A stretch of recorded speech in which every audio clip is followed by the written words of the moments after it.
Hi friends, சிறுகடி Kashi சீரியலோட predictions பார்க்கலாம். மீனாவும் முத்துவும் கிறிஷ் எந்த ஸ்கூல்ல படிக்கிறான்ற விஷயத்த அவங்களாவே கண்டுபிடிச்சிட்டாங்க. கிறிஷ் கிட்ட என்னடா காரணம், எதுக்காக நீ வெளியில வந்த ஸ்கூலை விட்டு அப்படின்னு கேட்கும்போது கிறிஷ் போலீஸ்ல புடிச்சு கொடுத்துருவேன்னு சொன்னாங்க அப்படின்ற காரணத்தை சொல்றான். மீனாவுக்கு முத்துக்கும் சரியான கோவம் வருது. வாடா, நான் வந்து கேக்குறேன், எந்த போலீஸ் உன்னை பிடிக்க போறாங்க? சின்ன குழந்தைன்னு பார்க்காம இப்படி மிரட்டி இருக்காங்க. யாரும் இல்லைன்னு நினைச்சாங்களா? கிறிஷ், நாங்க 2 பேர் இருக்கோம் உனக்காக, எதுக்காக கவலைப்படுற? வா போலாம் அப்படின்னு மீனாவும் முத்துவும் கிறிஷுக்கு தைரியம் கொடுத்து ஸ்கூலுக்கு கூட்டிக்கிட்டு போறாங்க. கரெக்டா அந்த சாரையும் பார்த்து கேக்குறாங்க, எதுக்கு சார் குழந்தைய பார்த்து இப்படி போலீஸ்ல புடிச்சு கொடுத்துருவேன்னு மிரட்டி இருக்கீங்க? அதுக்கு பயந்துதான் அவன் வெளியில ஓடி இருக்கான் அப்படின்னு சொல்லும்போது, இல்லங்க, இவனோட அம்மா இவனை வந்து பாக்கலன்னு சொல்லி மத்த பசங்க டீஸ் பண்ணாங்கன்னு இன்னொரு பையனை பென்சிலை வச்சு குத்திட்டான். இதை இப்படியே விட்டா நாளைக்கு ஒரு காம்பஸ வச்சு குத்திட்டா எவ்வளவு பெரிய இஷ்யூ ஆயிரும். அதுக்காகத்தான் குழந்தைய மிரட்டி திருத்தலான்னு நினைச்சேன் அப்படின்னு சார் சொல்றாங்க. முத்து உடனே, டேய் கிறிஷு, இந்த மாதிரி தப்பு செய்யக்கூடாதுரா. 1000 பேர் நம்மளை காயப்படுத்தணும்னு சொல்லி ஏதேதோ வார்த்தைகளால சொல்லுவாங்க. உனக்கு அம்மா இல்லைன்னா கூட சொல்லுவாங்க. அதுக்காக உனக்கு அம்மா இல்லாம போயிட்டாங்களா? நீ எதுக்காக இப்படிலாம் கோவப்படுற? இப்படிலாம் கோவப்பட்டுதான் நான் நிறைய அனுபவிச்சுட்டேன், நிறைய கஷ்டப்பட்டுட்டேன். அப்புறம் எங்க அம்மா கூட என்ன மதிக்கிறது இல்ல. அதனால நீ இப்படி செய்யாத கிரிஷ் அப்படின்னு முத்து அட்வைஸ் பண்றாரு. கிரிஷ் உடனே, சரிங்க மாமா, இனிமே நான் இந்த மாதிரி செய்ய மாட்டேன் அப்படின்னு ஒத்துக்கிறான். சார், இந்த குழந்தைய இங்க விட்டுட்டு போறோம், ஆனா நீங்க பத்திரமா பாத்துக்கங்க. ஏதாவது தப்பு செஞ்சா எங்களுக்கு போன் பண்ணி சொல்லுங்க அப்படின்னு சொல்லி முத்துவும் மீனாவும் சொல்றாங்க. அவங்க கார்டியன் கூட இருக்காங்க, இப்பதான் வந்து எங்க மேல கம்ப்ளைண்ட் பண்ணிட்டு போனாங்க. நான் அவங்கள வர சொல்றேன், அவங்க கிட்டே நீங்க பார்த்து பேசிருங்க அப்படின்னு அந்த ஸ்கூல்ல இருக்க சார் சொல்றாரு. உடனே கார்டியனான மகேஸ்வரிக்கு கால் பண்ணி, கிரிஷ் கிடைச்சிட்டான், நீங்க வந்து பாருங்க அப்படின்னு கூப்பிடுறாங்க. மகேஸ்வரியும் கிரிஷ பாக்குறதுக்காக ஸ்கூலுக்கு வரும்போது மீனா பார்த்துட்டு, நீங்களா அப்படின்னு ரொம்ப ஆச்சரியத்தோட கேக்குறாங்க மீனா. மகேஸ்வரி அப்படி, ஐயோ இவங்க கிட்ட மாட்டிக்கிட்டோமா அப்படின்னு திக்குமுக்காடி போயிடுறாங்க. என்ன மகேஸ்வரி, இவன் உங்க குழந்தையா அப்படின்னு மீனா கேக்கும்போது மகேஸ்வரி, இல்ல என் ஃப்ரெண்டோட குழந்தை, அவங்க துபாய் போயிருக்காங்க, அதுக்காகத்தான் நான் கார்டியனா இருக்கிறேன் அப்படின்னு மகேஸ்வரி சொல்றாங்க. மீனா வேற எந்த கேள்வியும் கேட்காம அப்படி கோவத்தோட அமைதியா இருந்துடுறாங்க. மகேஸ்வரியும் கிருஷ பார்த்துட்டு, சரி இவன் பத்திரமா இருக்கட்டும், நீங்க பாத்துக்கங்க சார், ஏதாவது தப்பு செஞ்சா எனக்கு கால் பண்ணி சொல்லுங்க, நீங்களா எதுவும் கண்டிக்காதீங்க அப்படின்னு சொல்லிட்டு மகேஸ்வரி மீனா முத்து கிட்ட இருந்து தப்பிச்சா போதும்னு வேக வேகமா கிளம்பி போயிடுறாங்க. முத்து மகேஸ்வரி ஒரு பதட்டத்தோட போறத கவனிச்சது உடனே மீனா கிட்ட சொல்றாங்க, ஏன் இந்த லேடி இவ்வளவு பதட்டமா இருக்காங்க? எதையோ நம்ம கிட்ட இருந்து மறைக்கணும்னு நினைக்கிற மாதிரியே அவங்க பயத்தோடயே போறாங்களே அப்படின்னு முத்து மீனா கிட்ட கேக்குறாரு. ஆமா மீனா, இவங்களை உனக்கு எப்படி தெரியும் அப்படின்னு முத்து கேக்கும்போது, எனக்கு தெரியுங்க, வித்யா வீட்டுல அன்னைக்கு பார்த்தேன். அன்னைக்கு கூட எனக்கு ரொம்ப சந்தேகம் வந்துச்சு, கிறிஷோட செருப்பு மாதிரி இருக்குதேன்னு. நாம அப்ப கிறிஷ காணோன்னு தேடிக்கிட்டு இருந்தோம். அப்போ வித்யா சொன்னாங்க, மகேஸ்வரியோட பையனோட செப்பல்னு சொல்லிட்டு, சரின்னு அதனால நான் அவனை பார்க்காம வந்துட்டேன். இப்ப பார்த்தா கிறிஷ் தான் இருந்திருக்கான் அப்படின்னு சொல்லி மீனா யோசிக்கிறாங்க. நீ வேணா வித்யா கிட்ட போய் கேட்டு பாரு, மகேஸ்வரிக்கே சொந்த குழந்தை இருக்குதா இல்ல கிறிஷுக்காக கார்டியனா மட்டும்தான் இருக்காங்களான்னு தெரிஞ்சுக்கலாம்ல. அப்படின்னா இந்த மகேஸ்வரிக்கு கிறிஷோட அம்மா யாருன்னு கண்டிப்பா தெரிஞ்சிருக்கும் அப்படின்னு முத்து சொல்றாரு. முத்து மீனாவும் கார்ல போகும்போதே பேசிக்கிட்டே போறாங்க. வித்யா கிட்ட கேட்டாலும் வித்யா சொல்ல மாட்டாங்க. அன்னைக்கே ஏதோ மழுப்பி சொல்லிருக்காங்க. அப்படின்னா இதுல இருந்து எனக்கு ஒரு விஷயம் தெரியுது, கிறிஷ் அன்னைக்கு வித்யா வீட்டுல தான் இருந்திருக்கான். வித்யாக்கு ரொம்ப நல்லாவே தெரிஞ்சிருக்கு நாம கிறிஷ காணோன்னு தேடிக்கிட்டு இருக்கோன்னு.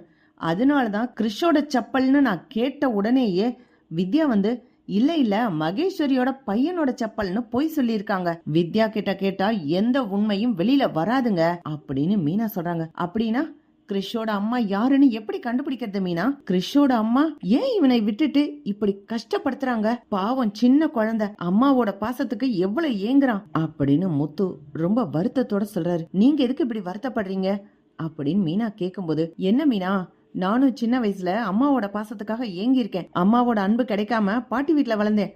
பாட்டி என்ன ரொம்ப நல்லா தான் வளர்த்தாங்க. ஆனா என்ன ஒரு கெட்டவனாவே எங்க அம்மா யோசிச்சுட்டாங்க. இப்ப வரைக்கும் பாரு அதே மாதிரிதான் நடத்துறாங்க. அதனால்தான் கிறிஷுக்கு அம்மா இல்லன்னு தெரிஞ்ச உடனே கிறிஷ் மேல எனக்கு தனி பாசம் இருக்கு. நாளைக்கு அவனும் என்ன மாதிரி கஷ்டப்பட்ட கூடாதுன்னு தான் நான் நினைக்கிறேன் அப்படின்னு முத்து வருத்தத்தோட சொல்லிக்கிட்டு இருக்காரு. ஏங்க, நீங்க ஒண்ணும் வருத்தப்படாதீங்க, கண்டிப்பா அவங்க அம்மா யாருன்னு கண்டுபிடிக்க முடியும் அப்படின்னு மீனா சொல்றாங்க. என்ன மீனா சொல்ற? எனக்கு தெரியுங்க இதுக்கு என்ன வழின்னு. ஸ்கூல்ல இருந்து வரும்போதே நானு மகேஸ்வரியோட போன் நம்பரை வாங்கிட்டு தான் வந்தேன். ஏதாவது கிறிஷுக்கு பிரச்சனை வந்துச்சுன்னா மகேஸ்வரிக்கு நான் ஃபோன் பண்ணி சொல்லலாம்ல, அதுக்காக தான் நம்பரை கேட்டு வாங்கிட்டு வந்தேன். எனக்கு ஒரு யோசனை தோணுதுங்க, வாங்க அதே மாதிரி செய்யலாம் அப்படின்னு சொல்லி மீனாவும் முத்துவும் கிளம்பி போறாங்க. ஸ்ருதிய போய் பாக்குறாங்க. ஸ்ருதி கிட்ட நடந்த விஷயங்களை சொல்றாங்க. ஸ்ருதி உடனே, அட இது ரொம்ப சிம்பிள்ங்க, மகேஸ்வரிக்கு கால் பண்ணி கேட்டா கிறிஷோட அம்மா யாருன்னு தெரிஞ்சிட போகுது அப்படின்னு சொல்லி ஸ்ருதி சொல்றாங்க. என்ன ஸ்ருதி சொல்றீங்க, அது எப்படி தெரியும்? இப்போ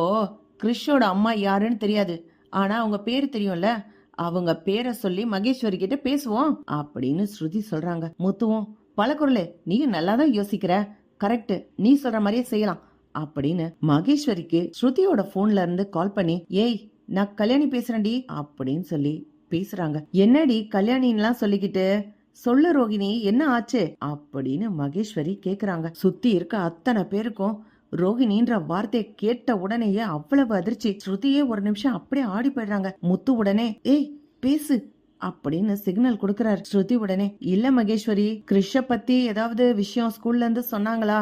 எனக்கு இந்த இன்சிடென்ட் நடந்ததுல இருந்து கிறிஷோட ஞாபகமாவே இருக்கு, பாவம் அவன் எவ்வளவு கஷ்டப்படுவான்ல அப்படின்னு சொல்லி ஸ்ருதி கேட்ட உடனே மகேஸ்வரி சொல்றாங்க, என்ன ரோகிணி உன் பேச்செல்லாம் வித்தியாசமா இருக்கு, என்ன முழு பேர் சொல்லி கூப்பிடுற? அப்புறம் நீ பயப்பட தேவையில்லை, பயத்துல உனக்கு மூளை வேலை செய்யலன்னு நினைக்கிறேன். நான் சொன்னேன்ல உங்க வீட்டுல இருக்க அந்த மீனா என்ன பாத்துட்டான்னு சொல்லி, அவகிட்ட நீ கொஞ்சம் ஜாக்கிரதையா இரு ரோகிணி, கூடிய சீக்கிரம் உன்னை கண்டுபிடிச்சிருவான்னு நினைக்கிறேன் அப்படின்னு மகேஸ்வரி சொல்றாங்க. உடனே ஸ்ருதி, என்ன அப்படி சொல்ற, அது எப்படி கண்டுபிடிக்க முடியும்? அவளுக்கு ஸ்கூல்லயே என்ன பார்த்துட்டு சந்தேகம் வந்துச்சு, நேரா போய் வித்யா வீட்டுல கேட்டாலும் கேட்டுருவாள்ல அப்படின்னு மகேஸ்வரி சொன்ன உடனே ஸ்ருதி, இல்ல அங்கெல்லாம் போய் கேட்க மாட்டாங்க, வித்யா எனக்காக நிறைய பொய் சொல்லியிருக்காள்ல அப்படின்னு சொல்லி ஸ்ருதி சொல்லிட்டு, சரி நான் போனை வைக்கிறேன் மகேஸ்வரி அப்படின்னு சொல்லிட்டு போனை வச்சிடுறாங்க. மீனா, முத்து, ஸ்ருதி 3 பேரும், பாத்தீங்களா முத்து, இந்த கிறிஷோட அம்மா இந்த கல்யாணி,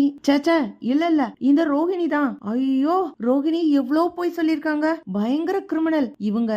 இந்த உண்மையை மறைக்கிறதுக்காக எத்தனை கிரிமினல் வேலை செஞ்சிருக்காங்க, எத்தனை போய் சொல்லிருக்காங்க அப்படின்னு ஸ்ருதி கேக்குறாங்க. நான் கூட ரோகிணிய பாவம் நல்லவங்க, ஏதோ ஆன்டி கிட்ட போய் சொல்லணும்னு மலேசியால இருந்து வந்த பொண்ணுன்னு போய் சொல்லிருக்காங்க போல இருக்கு அப்படின்னு நினைச்சேன். அடடா இவங்க எவ்வளவு பெரிய வேலையெல்லாம் செஞ்சு வச்சிருக்காங்க அப்படின்னு ஸ்ருதி சொல்லும் போது முத்து சொல்றாரு, பலகுரலு இந்த விஷயத்த நீ தெரிஞ்ச மாதிரி காமிச்சுக்காத, ரோஹிணி தாம் வாயாலேயே கிறிஷ் தாம் பையன்னு சொல்ல வைக்கணும், இல்லன்னு வை அது அப்படியே பிளேட்டை திருப்பி போட்டு நாம பொய் சொல்றோன்னு ஒரு டிராமா பண்ணிடும், ரொம்ப ஜாக்கிரதையா அதுகிட்ட பேசணும் அப்படின்னு முத்து சொல்றாரு. முத்து ஒரு பிளான் பண்றாரு. ஸ்ருதி ரோஹிணிக்கு கால் பண்ணி மகேஸ்வரி பேசுற மாதிரி ஒரு இடத்துக்கு வர சொல்லு, அங்க வச்சு ரோஹிணியோட உண்மையெல்லாம் வெளியில வரவும் அப்படின்னு சொல்லி முத்து சொன்ன ஸ்ருதியும் அதே மாதிரி ரோஹிணிக்கு கால் பண்ணி மகேஸ்வரி பேசுறேன், கிறிஷ பத்தி பேசணும், சீக்கிரமா வா அப்படின்னு ஒரு இடத்துக்கு வர வைக்கிறாங்க. வந்தா